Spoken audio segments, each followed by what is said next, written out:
tell you, if I was a movie producer in the silent films, I would have had I could have done Ben-Hur with all you folks.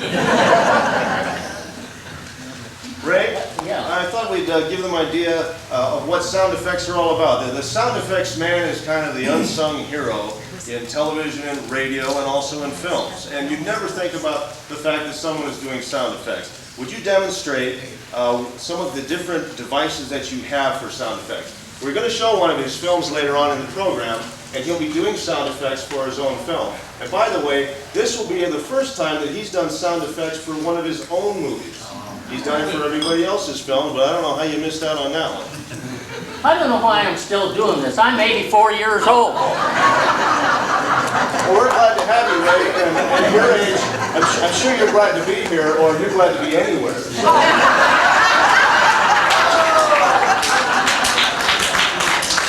I didn't know I had a real straight man. And by the way, when we do his film, if you notice Ray sometimes, and this one I first rehearsed with him, and it's kind of amazed me, he has sometimes 2 or 3 sound effects going on at the same time. I don't know how he does it, but he's very coordinated. So.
Ray, we'd certainly like to have him back another time. Wow.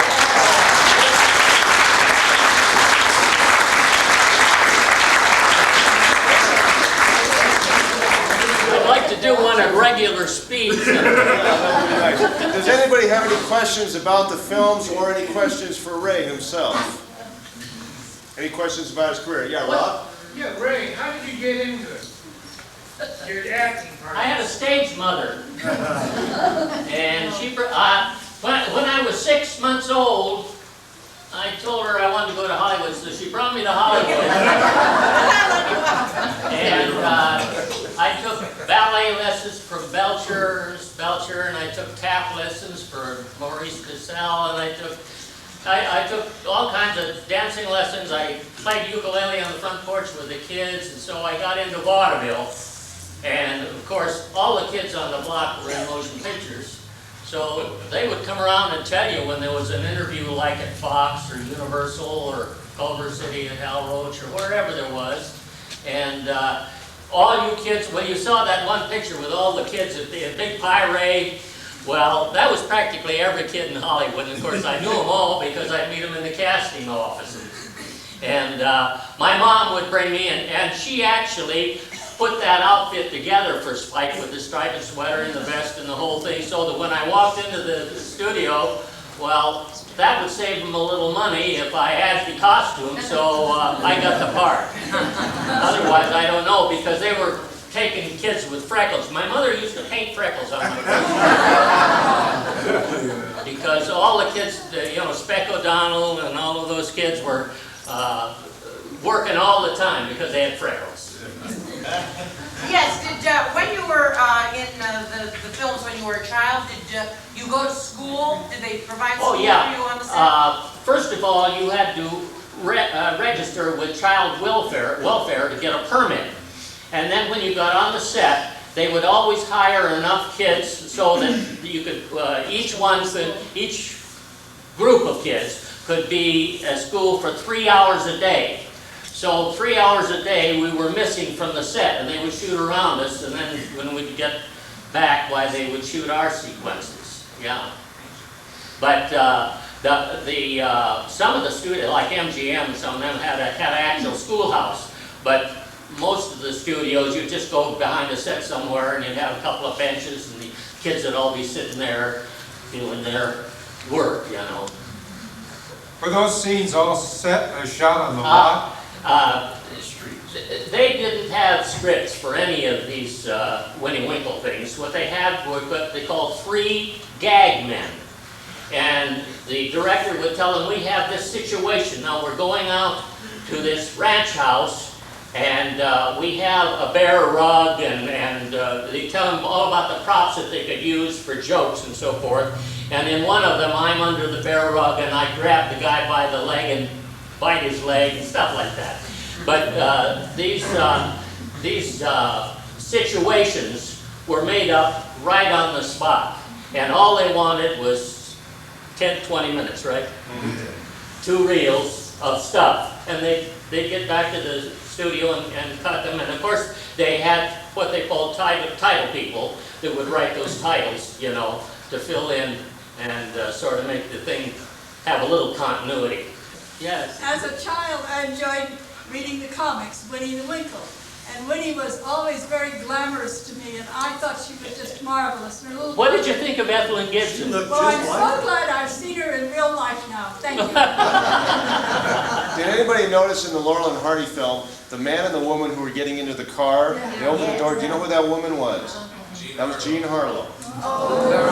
Sex goddess in her 30s. That was her. She did quite a few. She did another Laurel and Hardy film also. Yes. Did you continue in the field, or did you go on to something different? I've been doing this for 75 years. You know, What do you mean now when you doing say this in the now field, that Yeah. includes radio, television, yeah. Have you Yeah, done everything. a lot? If it's show business, bar mitzvahs, market openings, whatever. He still does old-time radio conventions where they recreate radio Yeah. shows. He's an expert in his We field. have a gentleman here that Yes. works on these old-time radio yeah. conventions, and he'll tell you, every year they work my tail off. We can't do it without you, Ray. Well, we'd like to thank you very much for coming. It was a pleasure.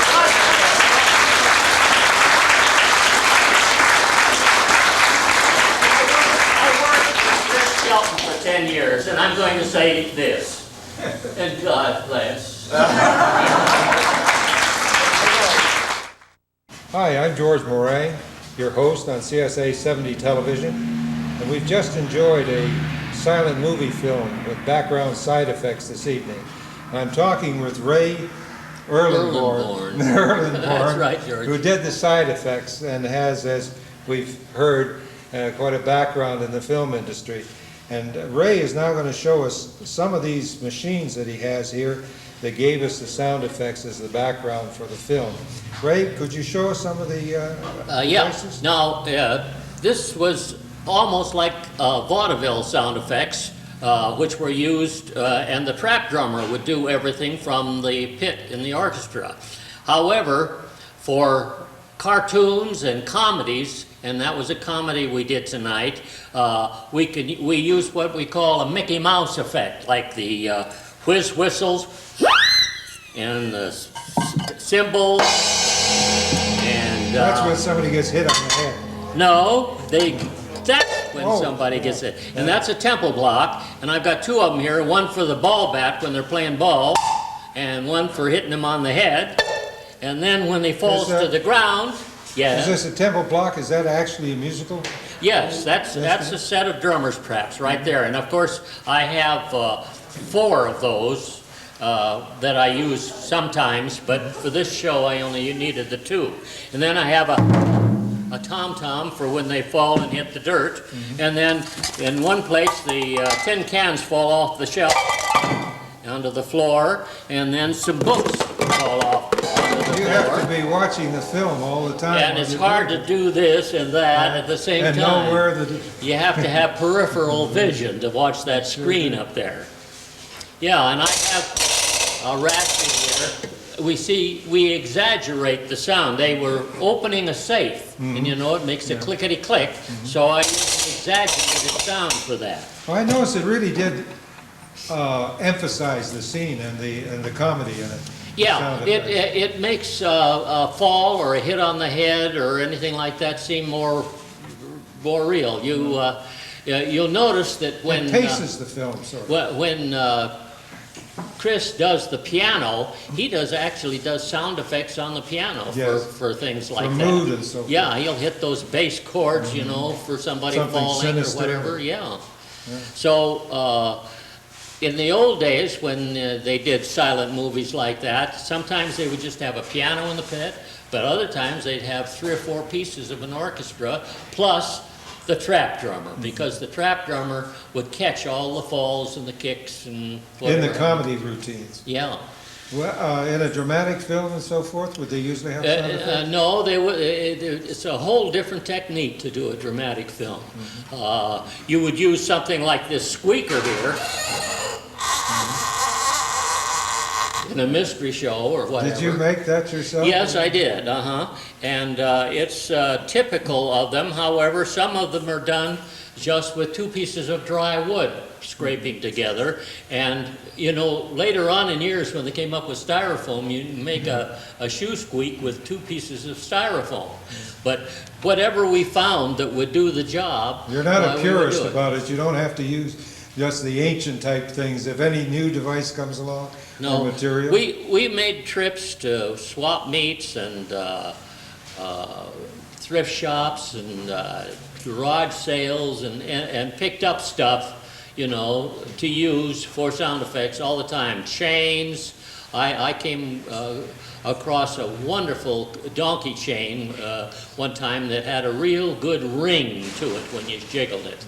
And so I picked up a couple of Did you those ever chains. use the Audubon bird call? Yes, chirp, chirp? yeah, that's a squeaker. Yeah. Uh-huh. That's the dry wood. Yeah, and over here I've got the little Japanese bird call that you put water in, and when you blow on it, it bubbles and makes a warbling sound. Warbling sound. Yeah. Well, will you play us off with a run through?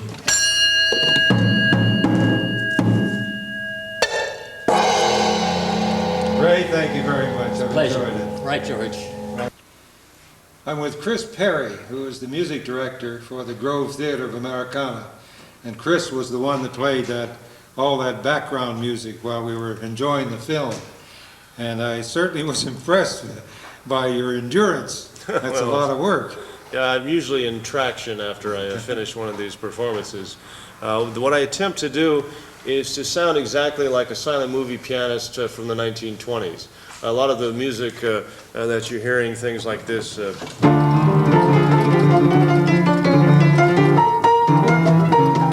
That lends action. Yeah, things like that are actual silent movie cues. I'm not making that up. I do a lot of improvisation with music that I make up as I go along, but I use a lot of cues like those, whether they're called movie cues, and those are actually from the teens and the 20s, and it's music that was used in silent films. There was a lot of music that was written for silent films, and I try and use as much of it as possible so that I'm giving an authentic experience when we're showing a silent film. Oh, so there was a certain format, or form, not form so much, but format to the music. Yeah. I noticed, I thought I recognized some tunes that, of course, at my age, I might recognize some. Yeah, a lot of those times tunes. I use tunes that are recognizable. Many times I try not to use tunes that are recognizable. It depends on the film. On Well, a you comedy, didn't stay in them long. no, on a comedy it's okay. It's not too bad. Sometimes in a dramatic film, if you use music that is very recognizable, it becomes a distraction, and you're distracting from the film, and you want to support the film and not Well, distract we were it. glued to the film. So you Well, did they're your wonderful job. films. They're wonderful Give films. us an example of some of the mood that you would set with the various pieces. Of Okay, if you've got the more cliche type cues would be when you have the villain that appears and you have.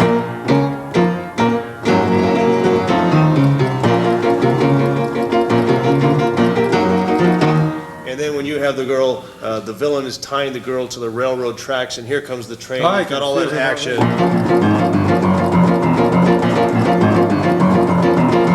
And if you have in the beginning of the film, when you have the heroine that comes out and she's a nice Victorian ingenue. That's Hearts and Flowers. And then when you get the Keystone Cops coming out, you got something like this.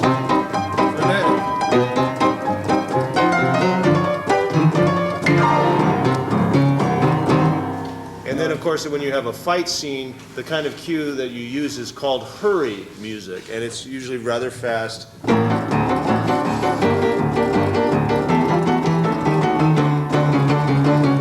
Something like that.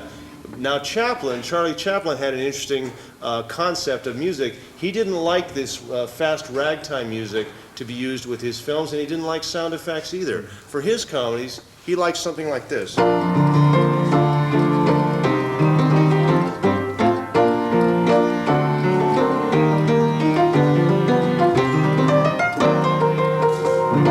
Sort of to emphasize an underlying sweetness. The underlying sweetness and pathos. That was a theme that he wrote for the movie The Kid. Yeah. And scores changed. By the time you get into the 20s, you had classical composers that were writing scores for silent films. Well, it's been great. I've certainly appreciated it. Could you play us off? You bet I will.